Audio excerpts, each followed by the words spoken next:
queridos alunos do nono ano, hoje a nossa aula de Biologia vai ainda apresentar o capítulo 6, Estudos da Evolução Biológica. No entanto, o nosso tema de aula é a história evolutiva dos seres vivos.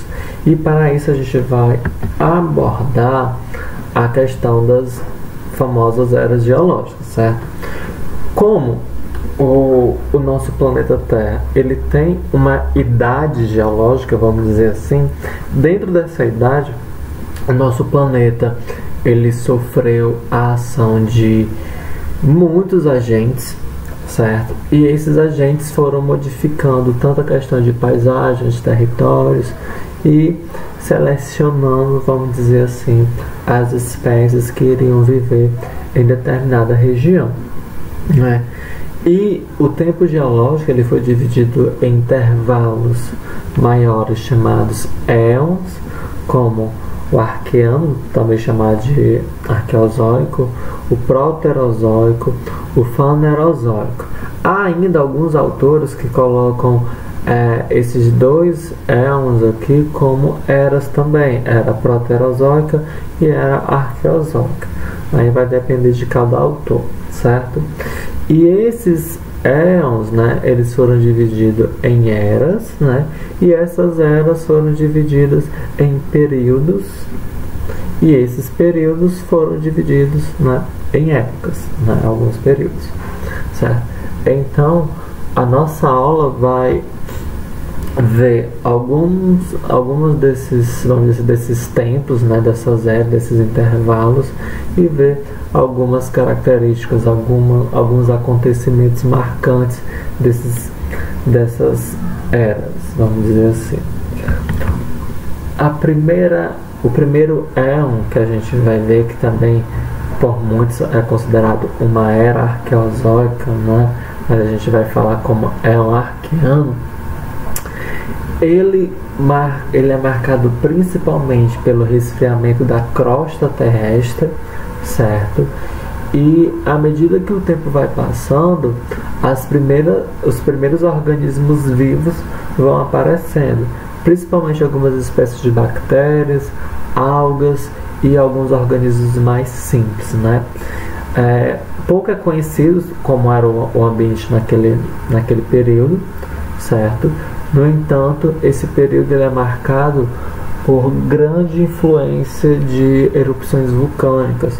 É por isso que essa era também é conhecida como Era dos Vulcões, certo?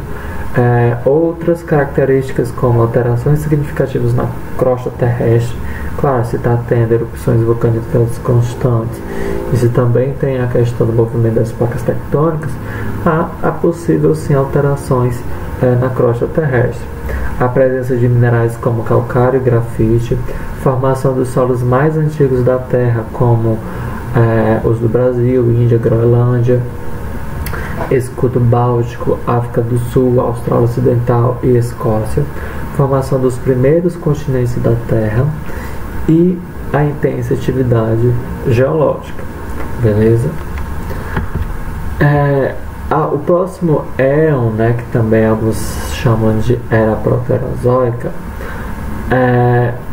ela é marcado principalmente pelo acúmulo de oxigênio na atmosfera, e esse acúmulo de oxigênio na atmosfera terrestre faz com que organismos anaeróbicos morram e ao mesmo tempo tenha uma queda de temperatura, né? A gente sabe que existe a questão do efeito estufa, que auxilia na questão da temperatura do planeta para a manutenção da vida, mas o acúmulo de oxigênio permitiu o resfriamento do globo terrestre, né? Fazendo com que entre em uma das maiores eras do gelo do planeta Terra. Tendo também como características, os continentes estavam unidos em uma única massa, né? Existe a intensa atividade das placas tectônicas, né? É basicamente no finalzinho da Proterozoica que começa um pouco da divisão do imenso continente que a gente conhece como Pangeia. Nessa era também tem o aparecimento de animais multicelulares marinhos, ocorre a mudança da composição química da atmosfera com o aumento da oferta de oxigênio, a gente viu na questão da teoria de Oparin, né, como fala da composição antiga da atmosfera terrestre, à medida que o oxigênio vai se formando, né, vai se acumulando, existe uma mudança na composição da atmosfera primitiva da Terra, né, e os organismos primitivos ganham a capacidade de realizar fotossíntese, beleza? E entrando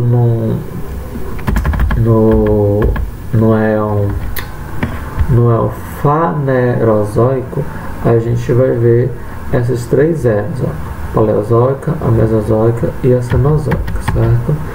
A era paleozoica, ela é dividida em 6 períodos: o cambriano, o ordoviciano, o siluriano, o devoniano, o carbonífero e o permiano. O cambriano, ele é marcado pelo surgimento de animais com exoesqueleto e micro-organismos. Essa palavra micro-organismo está errada, viu? Só para tirar esse hífen aqui, enfim, só corrigindo. O que são esses animais com exoesqueletos? A paleozoica, ela é marcada pelo surgimento dos ancestrais dos artrópodes, né? Um exemplo de artrópodes são os insetos. E esses ancestrais eram denominados trilobitas, que foram os ancestrais do grupo de artrópodes que conhecemos atualmente. Beleza? Então a paleozoica, ela é marcada principalmente pelo surgimento desses trilobitas. Já no ordoviciano, a gente apresenta uma fauna de invertebrados, né, bem exuberante, né, principalmente dos insetos.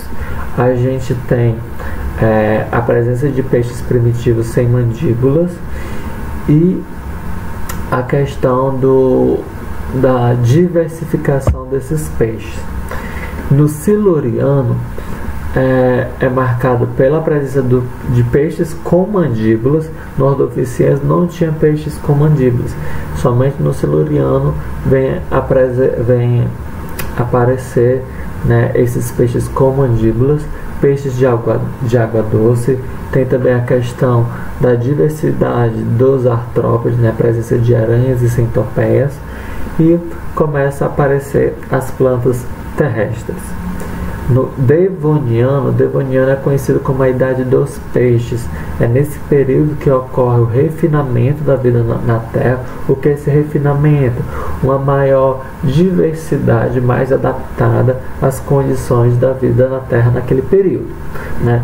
A presença também de plantas vasculares, né, no caso pteridófitas e também gimnospermas.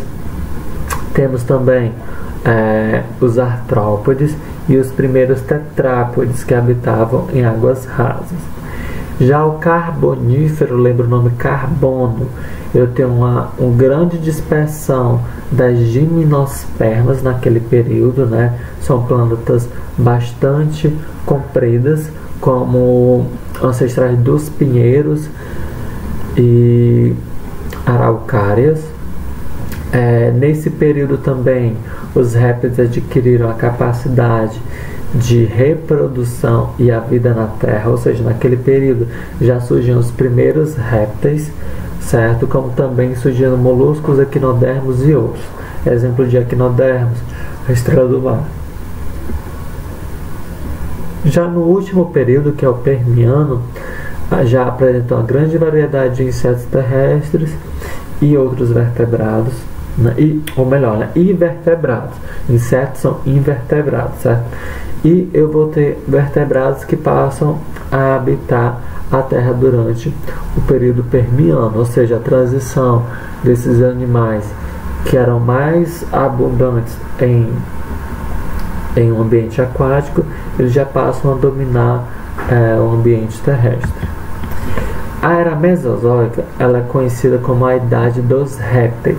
É nesse período em que é marcado pelo o grande domínio dos répteis, mas também no final nessa era marcada também pela grande extinção desses grandes animais. A era Mesozoica ela é dividida nos períodos Triássico, Jurássico e Cretáceo, certo? E é nesse período em que o continente Pangeia ele começa a se dividir, formando dois imensos blocos. Analisando o período Triássico, a gente percebe a presença de novas faunas. Fauna se representa aos animais, né? Flora aos vegetais. Então eu vejo uma nova fauna surgindo e flora também, que iam povoando o planeta. Surgiram os primeiros dinossauros, bem como os primeiros mamíferos ovíparos. A gente sabe que as espécies de mamíferos não eram tão diversificadas pelo domínio dos dinossauros que se alimentavam desses mamíferos. Então, esses primeiros mamíferos tinham que viver em situações de isolamento para tentar se sobreviver, até mesmo a maioria era noturna para conseguir se alimentar, e durante o dia ficava em tocas para sobreviver, certo? No final do Triássico, a Pangeia iniciou a sua divisão, né, sua fragmentação. O Jurássico, né, é marcado pela separação da Pangeia em dois grandes blocos, a Laurásia ao norte e a Gondwana ao sul, certo? E também marcado pela presença de imensos dinossauros, já que eu já vou ter dinossauros de grande porte, eu vou ter a presença e a dominância das plantas vasculares, né, de gimnospermas, né, como os pinheiros e araucárias. Eu vou ter pequenos mamíferos, moluscos, etc. Já no Cretáceo, os continentes vão começar a se separar ainda mais, né, ocupando o local que ocupam atualmente. Eu vou ter a existência de uma grande biodiversidade. É no final do Cretáceo que ocorre a extinção dos dinossauros devido ao impacto do grande meteoro, na segunda teoria. Eu vou ter a diversificação dos mamíferos, né, o início vamos dizer assim, da dominância dos mamíferos, e a questão da dominância também de um outro grupo de vegetal, que são as angiospermas, que são plantas com flores e frutos, certo? A próxima era é a Cenozoica, que é a denominada a era dos mamíferos, que se prolonga até os dias atuais, certo?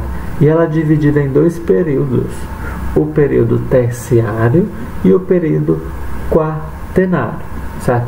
Após a extinção dos dinossauros, os mamíferos encontraram um ambiente propício para